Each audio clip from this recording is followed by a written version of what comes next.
अभिनेता रितेश देशमुख और जेनेलिया डिसूजा ने 2003 में सबसे पहली बार साथ में काम किया था। तुझे मेरी कसम फिल्म का नाम था। अब उनकी मराठी फिल्म आई है वेड, जिसका मतलब होता है पागलपन दीवानगी।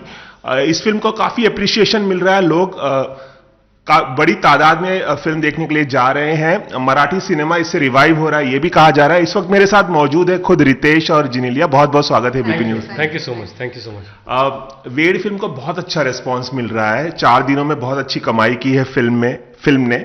और आप लोग एक बार फिर से साथ में नजर आ रहे हैं। कितने खुश हैं आप लोग जो रिस्पांस मिल रहा है? सबसे पहले ये मैं पूछना चाहूंगा। सबसे पहले यही कि एक फिल्म थी जो हमें लगी कि मराठी में बननी चाहिए।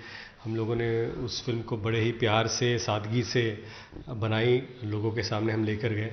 और जिस तरह लोगों ने इस फिल्म को एक्सेप्ट किया है, सराहा है या देखने आए, हम सारे ऑडियंस का बहुत ही दिल से शुक्रिया अदा करना चाहते हैं उनका।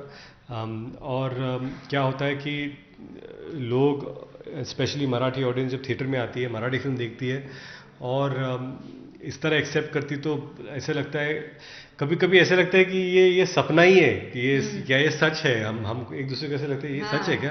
इतने लोग आ रहे हैं फिल्म देखने के लिए। बहुत अच्छा लग रहा है फिलहाल। जेनेलिया, आपने 6 भाषाओं की फिल्मों में काम किया है। मराठी आपकी ये पहली मराठी फिल्म है। इतना वक्त क्यों लगा कि आप एक मराठी फिल्म में डेब्यू करें, जबकि रितेश ने आपसे 7-8 साल पहले लय भारी में काम किया था?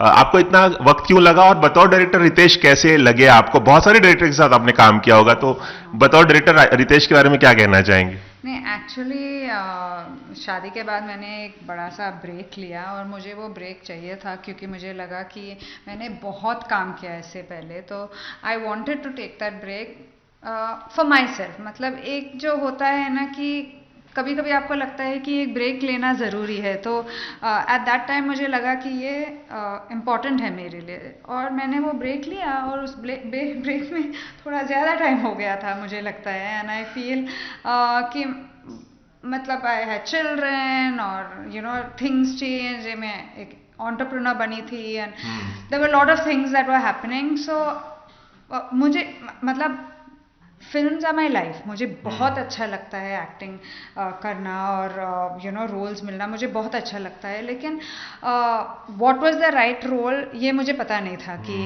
कब आओ, is it the right time, is it not the right time. तब रितेश ने मुझे ऑफ़र किया श्रावणी का रोल, और ये जो रोल है, मैंने अभी तक ये रोल प्ले ही नहीं किया अभी तक, क्योंकि आई वॉज ऑलवेज अदिति, जो हंसती, मतलब चुलबुली सा कैरेक्टर या नॉटी कैरेक्टर। और श्रावणी का जो कैरेक्टर है उसमें एक ठहराव है, and I feel that I wanted to do that role. But Riteish ने मुझे सपोर्ट किया और रितेश ने बोला कि अब बस चलो, अभी you have to get back to work, क्योंकि you are good at it और आपको पसंद है, and this is your career and you need to do it. So lot of credit goes to Ritesh for getting me back to film. तो बताओ, director बार बार retake करवाते थे अगर सीन पसंद नहीं आता था, तो किस तरह से इनका अप्रोच रहता था बतौर डायरेक्टर? नहीं, रितेश एक कॉन्फिडेंट डायरेक्टर है एक्चुअली। मतलब I am just saying it now, but Riteish एक कॉन्फिडेंट डायरेक्टर है एंड एक बहुत ही क्लियर डायरेक्टर है। अभी तक तो मैंने बताया नहीं क्योंकि मैं प्रोड्यूसर थी, बट आई जस्ट फील कि वो इतना क्लियर है दैट अगर उनको 10 टेक चाहिए तो he will just take it. लेकिन अगर उनको 1 टेक चाहिए और he got what he wants, he will not ask for another one. So I think in that aspect, इतना क्लैरिटी, इतना प्रिसिशन, इतना मतलब उनको क्या लुक चाहिए था, उनको क्या lines what he wanted, he was so clear कि मेरा काम बहुत इजी था। And I think as a director I am grateful कि I got a director like Ritesh. Ritesh, Genelia को अपनी वाइफ को डायरेक्ट करना, ये अनुभव कैसा था? आपने काफी फिल्मों में काम किया है, साथ में 2003 में शुरुआत की थी और उसी सेट में आप लोगों को प्यार भी हुआ था। वो सवाल मैं आगे पूछूंगा। कैसा रहा डायरेक्ट करना जेनेलिया को? नहीं, जब कोई एक्टर इतना अच्छा होता है ना, तो डायरेक्टर का काम और आसान हो जाता है। ये डायरेक्ट करना बहुत आसान था, बिकॉज मराठी वो घर में बात करती है। 10 साल से मेरी माँ से वो मराठी में बात करती, बच्चों से मराठी में बात करती, तो एज ए लैंग्वेज ऐसा नहीं था कि उनके लिए नई लैंग्वेज थी। और उन्हें बहुत ज़्यादा मेहनत ली, क्योंकि क्या होता है कि बहुत सारी चीज़ें होती है लैंग्वेज में बारीकी, जो शायद हम आम मरा की ज़िंदगी में उसे इस्तेमाल नहीं करते, लेकिन she sat and she figured out कि इसको सही तरह कैसे बोलना है क्या। तो in fact extremely hard working and extremely talented. तो एज ए डायरेक्टर मेरे लिए बहुत आसान था। और ये प्रोड्यूसर भी थी, तो जब कैमरा के सामने तो एक्टर बन जाती थी, कैमरा के बाद फिर प्रोडक्शन का काम करती थी घर में मियाँ पे। तो Was she a generous producer? मतलब बहुत उदार थी पर्स को लेके, पैसे खर्च करने को मुझे लेकर? लगता है कि ये बहुत करेक्ट प्रोड्यूसर है, क्योंकि जहाँ पर खर्चा करना है वहाँ पर उन्होंने बोला नहीं इसे और कर लो, ये अच्छा दिखना चाहिए। अच्छा। और जहाँ पर उनको लगता है कि ये बहुत इसके लिए इतने दिनों की ज़रूरत नहीं, तो दिन भी काटती। मुझे लगता है ये सारी सेंसिबिलिटी ना, इन्होंने जो साउथ में काम किया है, जहाँ पर बहुत ज़्यादा 10 साल 5 इंडस्ट्री में 30 से 40 फिल्में जो इन्होंने की है, वहाँ पर इन्होंने ये सीख लिया है कि कौन से सीक्वेंस में ज़्यादा टाइम देना चाहिए, कौन सा सीक्वेंस ज़रूरी नहीं है। और जो इन्होंने मुझे बोला वही सही निकला। कि जो क्रिकेट मैच के लिए मैं 3 दिन शूट कर रहा था, वो उन्होंने बोला फिर भी 2 दिन ले लो, एक्चुअली तुमको 1 ही दिन चाहिए, लेकिन मैं फिर भी 2 दिन दे रही हूँ। और जब मैंने एडिट किया तो मुझे पता चला जो मैंने आधे दिन में शूट किया था वही मैंने यूज़ किया है। तो बहुत वैल्यूबल कंट्रीब्यूशन रहा है बतौर producer Genelia. And it's important. कभी कभी क्या होता है कि as a director you want to indulgence भी ठीक है, पर अगर वो स्क्रीन पे दिखने वाला है तो ठीक है। अगर आप शूट करें बहुत ज़्यादा और वो एडिट में ही पड़ा रहा तो दैट इज मनी वेस्टेड। 2003 में तुझे मेरी कसम फिल्म आई थी, और वहीं से एक दूसरे को जानने का सिलसिला शुरू हुआ था, और वहीं से आप लोगों की प्रेम कहानी भी शुरू हुई थी, और काफी वक्त बाद आप लोगों ने शादी की। 10 साल का कोर्टशिप लगभग रहा आपका। साथ में ये जो जर्नी है आप दोनों की, इसे कैसे देखते हैं? अगर रिफ्लेक्ट करते हैं आप लोग, जब पास्ट में जाते हैं, तो इस जर्नी को कैसे देखते हैं एक दूसरे के साथ जो आपने गुजारी है अब तक? मुझे लगता है हम लोग बहुत लकी है कि वी गॉट ईच अदर, क्योंकि स्टार्ट से मतलब स्टार्ट का जो प्रॉब्लम्स है, बीच का जो प्रॉब्लम, मतलब you know when you start getting a lot of work, उसका थोड़ा सा प्रॉब्लम्स होता है, थोड़ा सा एक्साइटमेंट है। So I feel in that graph एक इम्पॉर्टेंट सपोर्ट होना ज़रूरी है। And I think for me Ritesh वो सपोर्ट है, and he always will be. मतलब ही इज़ ऑलवेज बीन कि मेरा जो साउथ का काम था, या you know when I wanted to get married, कि वह मेरा you know with my children, Ritesh is that person कि मैं हर चीज़ I can take to him. तो मुझे लगता है एक रिलेशनशिप में ऐसा that kind of person you need in your relationship। Ritesh, आप कैसे रिफ्लेक्ट करना चाहेंगे इस जर्नी को? नहीं, मुझे लगता है जर्नी में, जैसे जिन्होंने कहा कि ये बहुत ज़रूरी होता है कि एक ऐसा पार्टनर आपको मिले जो आपके पर्सनैलिटी से, आपके विचारों से मैच करता हो। और जब ऐसी कोई चीज़ आपको मिल जाती है ना, उसको आपको पकड़ के रखना चाहिए। और हम लोग ने पकड़ के रखा, आई थिंक। हाँ, इसलिए तो यहाँ या मतलब ऐसा नहीं है कि you know we wanted more, और चाहिए था, या you know we to look at other people and say ये मुझे you know this is fine, लेकिन वो भी बहुत अच्छा है। I don't think we felt that way. आप दोनों को देख के हमेशा ये फीलिंग आती है, जब भी आप लोगों को सोशल मीडिया पे देखो या कहीं वीडियोस में देखो या टीवी पे देखो, तो बहुत कंटेंट कपल और हैप्पी कपल की एक फीलिंग आती है। लेकिन मैं ये सवाल पूछना चाहूंगा, आप दोनों में ज्यादा पेशेंट कौन है? किसमें ज्यादा धैर्य है? रितेश 100%। आप बहुत इम्पेशेंट? नहीं, इम्पेशेंट नहीं, लेकिन I am not like Ritesh. Riteish patient है, रितेश मैच्योर है, रितेश सिचुएशंस को संभालते हैं। I think he is a good partner. You are good partner Ritesh.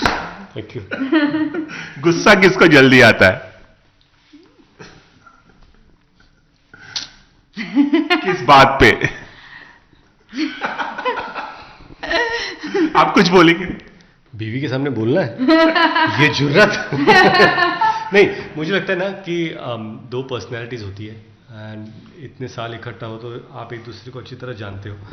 और क्या है ना, आप किसी भी सिचुएशन में जो चीज़ देखना चाहते हो वही आपको दिखेगी। अगर आप एक रिलेशनशिप में प्रॉब्लम देखना चाहते हो तो प्रॉब्लम दिखेगा, अगर आप एक रिलेशनशिप में सुख देखना चाहते हो तो सुख दिखेगा, आपको अगर दुखी देखना है तो वो भी रीज़न मिल जाएगा जिसकी वजह से आप दुखी हो सकते हो उस रिलेशनशिप में, अगर आपको रिलेशनशिप में किसी प्रॉब्लम का सोल्यूशन ढूंढना है तो वो भी मिल जाएगा। तो आपके नज़रिए से वो रिलेशनशिप बनती रहेगी, and that is very very important. And I think what we look to seek in a relationship is togetherness, happiness, और किस तरह हम इस रिलेशनशिप को आगे बढ़ाते जाएं। चलिए जाते जाते आप दोनों को ये बताना है कि आप दोनों को एक दूसरे में कौन सी वो आदत है जो पसंद नहीं है। रितेश का टाइम मैनेजमेंट बहुत बकवास है। क्यों, लेट लतीफ है क्या? नहीं, मैनेजमेंट ही नहीं है टाइम में। रितेश बहुत कंप्लेन कर रही है जिनीलिया। टू एक्चुअली से बकवास है हॉरिबल। हॉरिबल, हाँ Yeah. हॉरिबल। हॉरिबल को तो बकवास ही बोलेंगे ना हिंदी में। मुझे घर भी जाना है तो मुझे जिनिला की हर चीज़ पसंद है। एक चीज आपको बतानी जो आपको जिनीलिया की नहीं पसंद। जिनिला की नहीं पसंद, Yeah. इनकी मेमोरी मेमोरी। मुझे बिल्कुल नहीं पसंद, उनको सब याद है। अच्छा। हाँ। और अगर ऐसी बीवी मिले जिसको सब याद है ओ। तो 2003 में ये हुआ था, आप भूल गए? अच्छा। अरे कल क्या हुआ था मुझे याद नहीं, 2003 की कैसे बात कभी याद ऐसा होता है कि बर्थडे भूल गए आप, एनिवर्सरी भूल गए शादी की, ऐसे कुछ हुआ है? अगर ऐसा होता तो मैं यहाँ होता नहीं। मैं यहाँ पर हूँ क्योंकि ये सब भूला नहीं हूँ। चलिए जाते जाते फिल्म का नाम वेड है, तो आप लोगों के लिए निजी जिंदगी में वेड का क्या मतलब है? वो कौन सी चीज है जिससे एक पागलपन आप लोगों के मन में पैदा करती है, एक दीवानगी पैदा करती है, वो क्या चीज है? मेरे लिए वेट तो रितेश ही है। यस, और हम दोनों के लिए हमारे बच्चे हैं, क्योंकि हर दिन एक नई चीज़ लेकर आते, एक नया जोश लेकर आते, कुछ नया सीखने को मिलता है। So yes, that's what it is. एक आखिरी चीज मुझे अभी जाते जाते याद आई, आप लोग इतने बढ़िया बढ़िया रील्स बनाते हैं, बहुत फनी होते हैं और बहुत अच्छा रिस्पॉन्स मिलता है सोशल मीडिया पे। वो जो रील बनती है उसमें कंट्रीब्यूशन सबसे ज्यादा किसका होता है, आइडियाज किसके होते हैं? रितेश।